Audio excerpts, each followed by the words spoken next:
Good evening, everybody. Right? இன்னைக்கு நாம வந்து larynx பத்தி பார்க்க போறோம் first. So larynx ஓட function என்னன்னு பார்த்தீங்கன்னா for voice production and respiration, isn't it? அது ரெண்டுத்துக்குமே நம்மளுக்கு larynx வந்து தேவை. இந்த larynx ஓட extent adultல it's from C3 to C6 and childrenல C1 to C4. So upper border of epiglottis to lower border of the cricoid larynx னு சொல்ல போறோம். larynxல என்ன cartilages இருக்கு? இங்க பார்க்கிற 1, right? இந்த leaf shape cartilage வந்து epiglottis. இது முன்னாடி மட்டும் இருக்கு. 2 is thyroid cartilage. So 2 thyroid cartilage frontடும் பார்க்கலாம், இங்க நீங்க sideஸ்லயும் பார்க்கலாம், right? And 3 நீங்க label ஆயிருக்கிறது cricoid cartilage. So you can, this cricoid cartilage மட்டும்தான் laryngeal cavity full encircle பண்ணுது முன்னாடி பின்னாடி sideஸ்ல, right? And இந்த image வந்து posterior surface of the laryngeal cartilages. இதுல cricoid மேல உட்கார்ந்திருக்கிற இந்த triangular cartilage, what is 4 here, that is the arytenoid. arytenoid மேல இருக்கிற அந்த ரெண்டு சின்ன cartilage வந்து cornicate and cuneiform. Okay, so cartilages ஓட பேர் தெரிஞ்சிருக்கணும். அடுத்து பேடா அன்பேடான்னு பார்க்கணும். So இந்த midlineல இருக்கிற cartilages epiglottis, thyroid, cricoid, இந்த எல்லாமே unpaired cartilages. And பின்னாடி இருக்கிற arytenoid, cornicate, cuneiform எல்லாமே paired cartilages, right? And all of them, most of them are made up of hyaline cartilage except epiglottis, cornicate, cuneiform and arytenoid oda ocal process and apical process, right?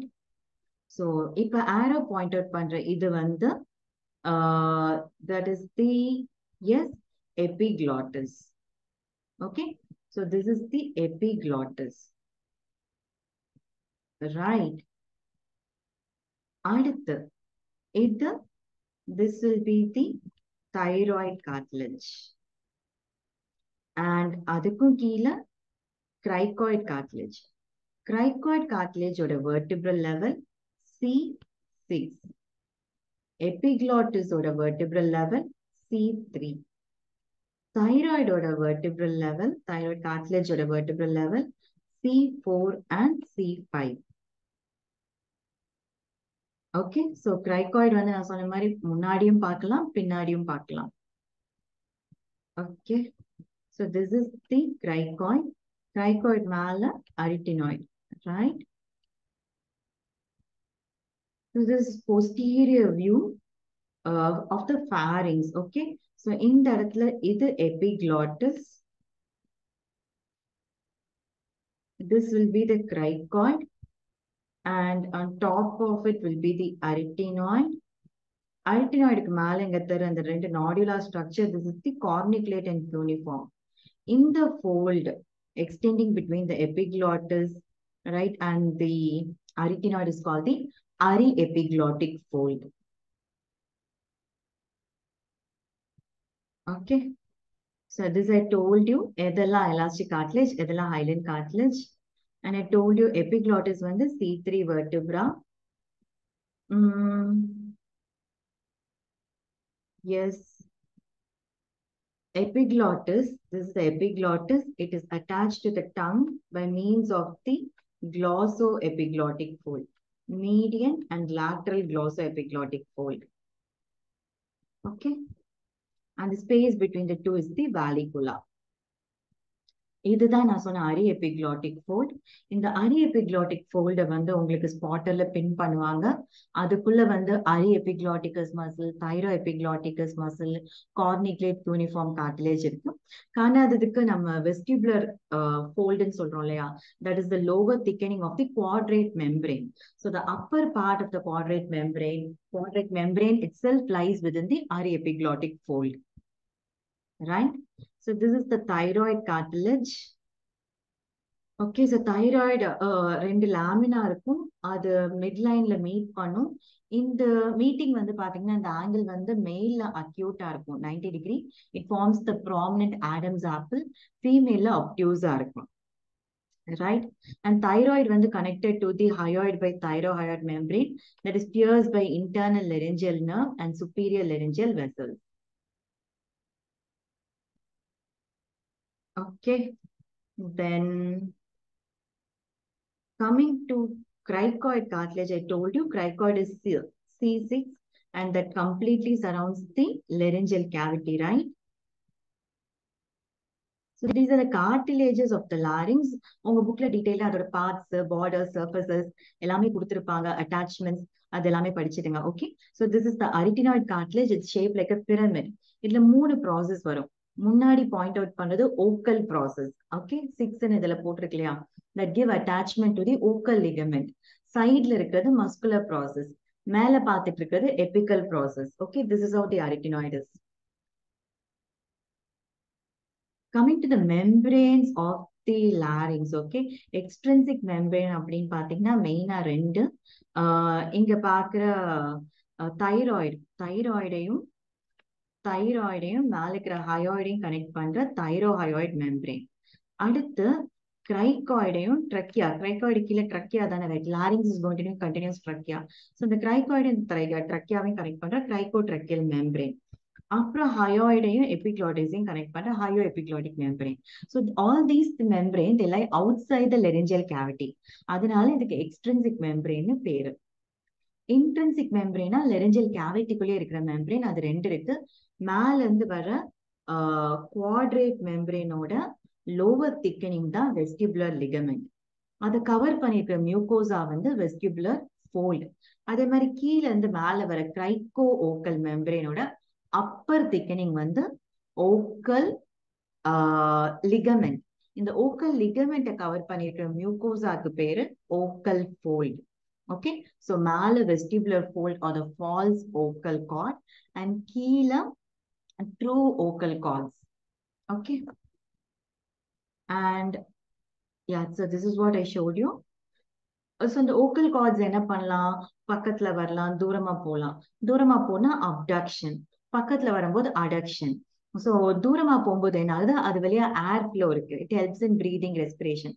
பக்கத்துல வரும்போது என்ன இருக்குன்னா அந்த drop ஆன ஏர் வந்து ஓக்கல் cards வந்து vibrate பண்ண வச்சு சவுண்ட் ப்ரொடியூஸ் பண்ணும், ரைட்? ஸோ இதுல ஒயிட்டா இருக்கிறது தான் ஓக்கல் கார்டு, ரைட்? இந்த ஓக்கல் கார்டோட எபிதீலியம்க்கு கீழே ஒரு ஸ்பேஸ் இருக்கு which has loose connective tissue. அதுல இடிமா லைக் வாய்ஸ் அபியூஸ்னால டீச்சர்ஸ்ல like whenever you shout, okay, அதுல வந்து இடிமேட்டர்ஸ் வரலாம். இந்த ஸ்பேஸ் பேரு ரெங்கி ஸ்பேஸ், இதுல வர இடிமா பேரு Reinke's edema due to voice abuse. Okay, அடுத்து interior of the laryngeal cavity அப்படின்னு பார்த்தோம்னா this space you can see the vestibular and the ocal cord here, right?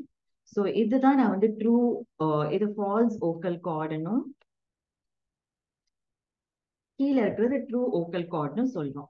இந்த ரெண்டுத்துக்கும் நடுவுல இருக்கிற ஸ்பேஸ், வெஸ்டிபுலர் மேல இருக்கிற வெஸ்டிபுலர் ஃபோல்டுக்கும் கீழே இருக்கிற ஓக்கல் ஃபோல்டுக்கும் நடுவுல இருக்கிற ஸ்பேஸ் தான் it's called the glottis or the laryngeal ventricle. Okay, and vocal cord வந்து நம்ம யூஸ் பண்ணிட்டே இருக்க போறோம், பேசிட்டே இருக்க போறோம். So it has a protective epithelium, stratified squamous epithelium, non keratinised stratified squamous epithelium, and it is continuously lubricated by this secretion coming from the saccule of larynx. Okay, and vestibular ஃபோல்டுக்கு மேல இருக்கிற space பேரு supraglottis and கீழே இருக்கிற space பேரு infraglottic. Okay, and the space between the two vestibular fold is called rhima vestibuli and the space between the two ocal fold is called the rhima glottidis, right? So that is what you're seeing here. And muscles of larynx to poga munadi, yeah, of course there are pictures to show muscles of larynx. I just want to talk about the actions of the vocal cord. So நான் என்ன சொன்னேன், ஓக்கல் கார்டால abducted பண்ண முடியும், ஓக்கல் கார்டால அடெக்ட் பண்ண முடியும். இன்னும் ரெண்டு ஆக்ஷன் இருக்கு. right? You can stretch the vocal cord whenever you want to increase. தூரமா இருக்கிற யாரையாவது கூப்பிடணும்னா நம்ம கத்தி கூப்பிடுறோம் இல்லையா? அப்ப என்ன பண்றோம்? வாய்ஸ we increase the pitch of the voice. Okay, அதுக்கு தேவைப்படுறது அந்த ஆக்ஷன் பேரு tensor of the vocal cord. அதே நேரத்துல ஒரு ரப்பர் பேண்டை இழுத்துட்டு விடும்போது திருப்பி காயில் பேக் ஆயிடுது இல்லையா? அது relaxation of vocal cord. So we need muscle to abduct, we need muscle to adduct, we need muscle to stretch, tense the vocal cord, we need muscles to relax the vocal cord. So put the picture of the muscles there and yes, உங்க புக்லயுமே இருக்கும்.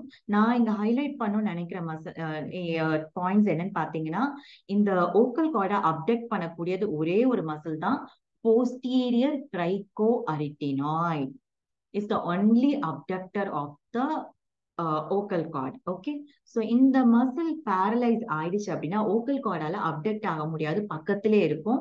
It will cause difficulty in breathing, dyspnea cause பண்ணும், right? Stridor, ஏன்னா airway reduce ஆயிடுச்சு. அடுத்து ஓக்கல் கார்டை அடெக்ட் பண்ணக்கூடிய muscle பேர் தான் இங்க எழுதி வச்சிருக்கேன், which approximate the vocal cords: transverse arytenoid, oblique arytenoid, lateral cricoarytenoid. Okay, so இது எல்லாமே ஓக்கல் கார்டை அப்ராக்சிமேட் பண்ணி அடெக்ட் பண்ணக்கூடியது. அதே மாதிரி ஓக்கல் கார்டை டென்ஸ் பண்ணக்கூடியது அப்படின்னு பாத்தீங்கன்னா ஒரே ஒரு மசில் தான், cricothyroid, right? Cricothyroid is the only tensor of the vocal cord. அதே மாதிரி ரிலாக்ஸ் பண்ணக்கூடியது ஓக்கல் கார்டு பக்கத்திலே இருக்கக்கூடிய vocalis muscle, thyroarytenoid. These are the relaxers of the vocal cord. அடுத்து நமக்கு தெரிஞ்சுக்க வேண்டியது, all the muscles of the larynx are going to be innervated by recurrent laryngeal nerve. That's a branch from the vagus, except cricothyroid, which is supplied by external laryngeal nerve. இந்த external laryngeal nerve எதுல இருந்து வருது அப்படின்னு பாத்தீங்கன்னா, it's coming from the superior laryngeal nerve. That's again a branch of vagus nerve. Okay, so epithelium சொன்னேன் இல்லையா? everything, larynx is part of your respiratory tract, so that's lined by respiratory epithelium. Respiratory epithelium என்னது? Pseudostratified ciliated columnar epithelium, right? So except the vocal cord and epiglottis oda upper part of the posterior surface, எல்லாமே is going to be lined by the respiratory epithelium. So if you take the mucosa of the larynx above the vocal cord, okay, it's supplied by the internal laryngeal nerve, and below the vocal cord, recurrent laryngeal nerve. So ஏற்கனவே எல்லா muscles except cricothyroid வந்து என்ன பார்த்தோம்? supplied by recurrent laryngeal nerve. அதே மாதிரி recurrent laryngeal nerve is sensory to the mucosa below the vocal cord, right? So it is a mixed nerve, right? And so இந்த sensory supply எதுக்கு important அப்படின்னா, நம்ம சாப்பிடும் போதோ இல்ல ஏதாவது வந்து நார்மலா ஏர் தான் ரெஸ்பிரேட்டரி ட்ராக் லாரிங்ஸ் வழியா போகணும். பட் எனி ஃபாரின் பார்ட்டிக்கல், பேசிட்டே சாப்பிடும் போது சாப்பாடு வந்து உள்ள போயிடுச்சு, லாரிஞ்சல் கேவிட்டிக்குள்ள போச்சு அப்படின்னா என்ன பண்றோம்? காஃப் அவுட் பண்ணி அதை எக்ஸ்பெல் பண்றோம் இல்லையா? ஓகே, ஸோ இப்போ இந்த நர்வ் இன்ஜர் ஆயிடுச்சு, இன்டர்னல் லாரிஞ்சல் நர்வோ ரெக்கரண்ட் லாரிஞ்சல் நர்வோ இன்ஜரி ஆயிடுச்சு அப்படின்னா என்ன ஆகும்? அந்த ஃபாரின் பார்ட்டிக்கலோ ஏதாவது போய் நம்ம த்ரோட்டை இரிட்டேட் பண்ணுது, ரெஸ்பிரேட்டரி ட்ராக்ட் இரிட்டேட் பண்ணா நம்மளால காஃப் அவுட் பண்ண முடியாது. Okay, so all that will be aspirated into the respiratory tract. Okay, so injury to these nerves can lead to aspiration. Okay, so இங்க மென்ஷன் பண்ணிக்கிற மாதிரி these are the important nerves in the larynx. External laryngeal nerve உங்களுக்கு thyroid படிக்கும்போது படிச்சிருப்பீங்க, it accompanies the superior thyroid artery. So thyroid surgery அப்போ superior thyroid artery நம்ம ligate பண்ணும்போது அது பக்கத்திலே போற external laryngeal nerve injure பண்ணிட்டோம்னா என்ன ஆகும்? Cricothyroid muscle will go for paralysis. And cricothyroid நம்மளுக்கு என்ன தெரியும்? It is a tensor of the vocal cord. So என்ன ஆகும்? நம்ம கத்தி கூப்பிட்டாலும் பேஷண்டால பேஷண்டால என்ன பண்ண முடியும்? அந்த வாய்ஸ் அவருக்கு கத்துற மாதிரி இருக்கும். பட் நம்ம கேட்கிற எல்லாத்துக்கும் எப்படி இருக்கு? It will be a weak husky voice. He cannot increase the pitch of the voice. அதே மாதிரி internal laryngeal nerve, it's purely sensory. As I told you just now, right? Aspiration. Recurrent laryngeal nerve, abductor, நம்ம only abductor என்னது? Posterior cricoarytenoid. It's called the safety muscle of larynx because it's going to abduct your vocal cord, right? அது injure ஆகும்போது என்ன ஆகுது? Recurrent laryngeal nerve accompanies the inferior thyroid artery. So அதை ligate பண்ணும்போது இந்த injure ஆகலாம். So abduct பண்ண முடியாததுனால cords வந்து paramedian positionல இருக்கும். that will again cause difficulty in breathing. Okay, so recurrent laryngeal nerve palsy ல என்ன ஆகும், பேஷண்ட்டுக்கு மூச்சு விட கஷ்டமா இருக்கும், dyspnea, aspiration இருக்கும், ஏன்னா it is sensory below the vocal cord to the laryngeal mucosa, and most of the muscles of larynx are going to be innervated by recurrent laryngeal nerve, isn't it? So என்ன ஆகும், hoarseness of voice change கண்டிப்பா இருக்கும், ரொம்ப hoarse ஆ இருக்கும். Okay, so laryngeal cartilages என்ன அப்படின்னு தெரியணும், அதை பத்தி கொஞ்சம் டீடைல்டா தெரியணும். Yes, then you have to talk about the membranes of the larynx, extrinsic and intrinsic membrane, then interior of the larynx பத்தி பார்த்திருக்கோம், actions of the vocal cord, muscles those are producing that action, and the nerve injuries. Okay, yes.